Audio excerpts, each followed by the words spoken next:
guys are well. 20 seconds. Let's go.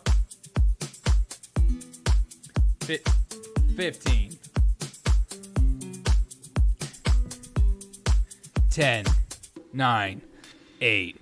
7. 6. 5. 4. 3. 2. 1. Let's go. Let's go. Hope everyone's doing well. Hope you're feeling fine. We're going to get into a little bit of what's going on with this. Big story going on right now that people are kind of ignoring right now because of the riots and looting that's going on in Minneapolis, Minnesota, and what's going on at the border. You know, we almost forgot about what's going on at the border crisis, as if it's still not a crisis and it's not a big deal. Big news coming out of Ukraine as we speak. I got two stories, going to break it down for you. Vladimir Putin is ready to roll.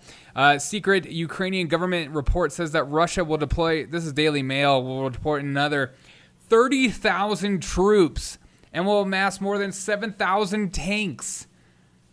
I can't believe we still fight with tanks. I mean, isn't everything just missiles? And armored vehicles and artillery guns for invasion.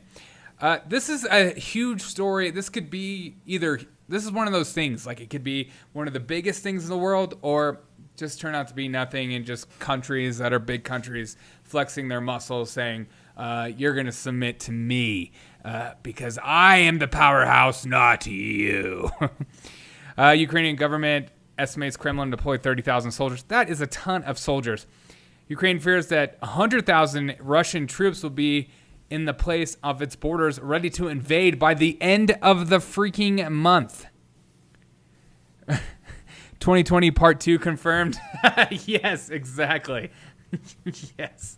100%. It is confirmed. A Ukrainian government report obtained by the Daily Mail estimates that the Kremlin will deploy up to 30,000 extra soldiers, accompanied by more tanks and rocket systems, to support 80,000 troops already waiting to advance. People are just like ignoring this because they just think, like, you know, it's not a big deal. I don't need to follow it. There's other big things going on in the country, like the Derek Chauvin trial and this other cop that shot the other African-American kid or man. You know, he's 20 years old. I forget how. He's not that young, but he's also not that old. We're obsessed with that, but we're not. As always, Americans are obsessed with themselves and not looking at worldly politics and things going on in the world. But and I'm not saying all Americans like myself, because I am always looking what's going on in the world. The figures are based on intelligence intercepts and satellite photographs as troops and equipment travel hundreds of miles across Russia to amass its neighbor. Moscow has claims that has no plans to invade. Yeah, but you have all these troops. What are the troops there for then? Is merely carrying out military exercises.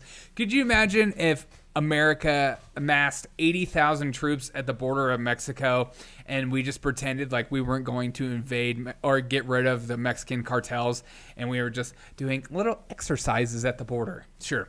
And especially with stuff that already happened before. So, the Kremlin could deploy nuclear missiles to Crimea, the peninsula Russia forcibly annexed in 2014, and I remember that very vividly. Ukraine defense minister said yesterday, can you imagine if you were Ukrainian living in this time and you knew that this is about to happen and the rest of the world is focused on other things?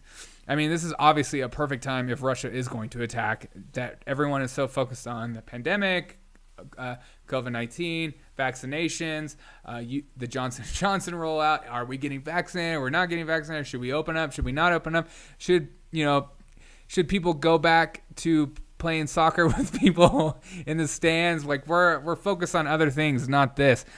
The NATO meeting, which allied defense and foreign ministers, including UK's Dominic Raab, said that they could not rule out Russian forces in Crimea undertaking substantive military provocations soon. provocations soon. The Crimea's infrastructure is being prepared for potentially storing nuclear weapons, Mr. Taran told European Parliament Defense Subcommittee. The very presence of nuclear munitions in the peninsula may spark a whole array of complex political, legal, and moral problems. Of course it will.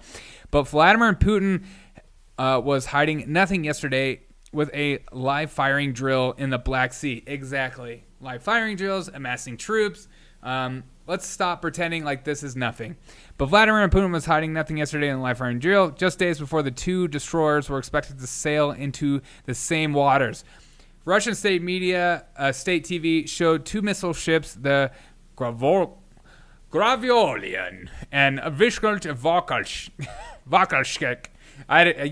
My Russian is from 1 to 10, a 0. So, except for the brothers Karamazov, like this, taking part in the sea level of aerial target practice alongside a missile hovercraft in a freight rate mine-sweeping ship. The drill, described as a combat readiness check by Russian officials, comes before the USS Donald Cook and USS Roosevelt is expected to arrive despite Russian warnings to stay away for their own good. Russia's saying, get out of here, don't involve in this. This is between us and Ukraine, and as always, we will protect our allies. The Gravarian and Vyshkal Bayan M-class missile corvettes are armed with 100mm naval guns, anti-ship cruise missiles, so they're heavily armed. He added that there's absolutely nothing the American ships to be doing. There's nothing for the American ships to be doing near our shores. This is purely a provocative. Yeah, exactly. What we're doing is pressing the issue, not Russia. Russia is just doing a simple exercise, and we are the ones that are provoking, and not you amassing troops and soldiers and ships all over Ukraine. It's just us. You gotta love a little twist. Ukraine staged its own exercise with troops rehearsing repelling a tank and infantry attack near the border of Crimea. See, and I don't blame Ukraine at all for doing things like that. They should. I would expect the same out of America. If Mexico started doing crazy stuff like this, I would expect us to get our defense ready, because you never know. you just don't. It's been a long time since we've had a world war. Russians are going to deploy 26 BTGs, battalion tactical groups, several artillery tactical groups, air defense units, reconnaissance units, and 4 special operations detachments. The total amount estimated to be 54 battalion tactical groups, up to 107,000 troops, and up to 1,300 tanks. This is what they're estimating what will be the total. They are more alarmed due to the Russian military presence. The distance the troops and equipment and traveling are towards the eastern Ukraine, and the statements issued by the Russian government officials. Yes, Russia has been ramping up their actions. While this does not mean that we'll be all at war, but we are much closer to conflict than we have been. We could have been looking at both a show of strength by the Kremlin and genuine steps toward military action. It does not have to be one or the other. Things are heating up. Next story. This is reported on The Hill. Kremlin says Biden-Putin summit contingent on U.S. behavior. As always, they do a good job of putting it, fitting the bill on us. This is from The Hill. The Kremlin on Wednesday said that the potential meeting between President Biden and Russian President Vladimir Putin would be contingent on U.S. behavior after the White House floated a summit between the two leaders.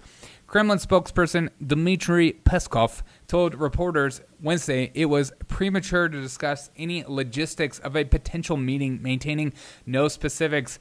Blah, blah, blah. While it's too early to talk about the place and time, and has to be coordinated through the diplomatic channels, including a former concrete actions.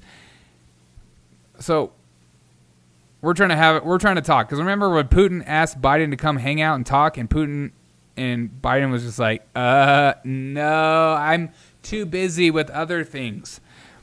The announcement comes after a call between Biden and Putin during which they discuss a range of issues, including Moscow's military buildup alongside the Ukraine and cyber interference from Russia.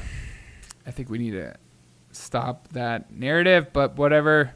President Biden reaffirmed his goal of building a stable and predictable relationship with Russia consistent of U.S. interests and proposed a summit meeting in a third country in the coming months to discuss the full range of issues the United States and Russia, the White House said in a readout of the call.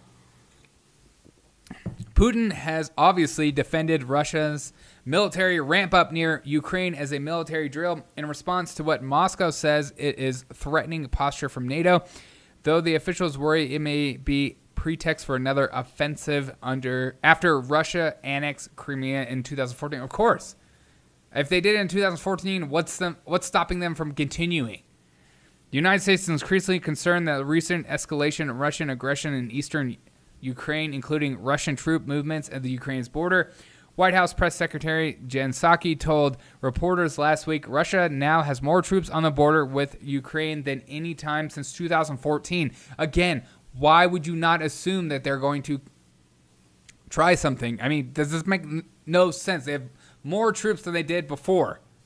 When they okay, 5 Ukrainian soldiers have been killed this week alone. These are deeply concerning signs. Of course it is. A couple of fires, a couple of shots here and there. See how you're feeling. They're like little test shots, just saying, hey, please fire back. Please kill us. We need a reason. The call Tuesday was the second that Biden held with Putin since being inaugurated in January. Let's see if this continues to escalate, people. I'm serious. This is something I'm going to continue to watch and continue to report on because I look at worldly politics, not just what's going on in America. But I wanted to keep you updated of what's going on because I think this is serious and something to continue to look at and take seriously and not just focus on yourself, because sometimes when you just focus on yourself, bigger things can happen in the world, and then we become involved due to necessity and helping our fellow people out. Hope you guys are having a fantastic day. And as always, thank you for tuning in to the Derek O'Shea Show. I will have another live segment coming up real soon. I appreciate you guys. Have a great day. I don't know.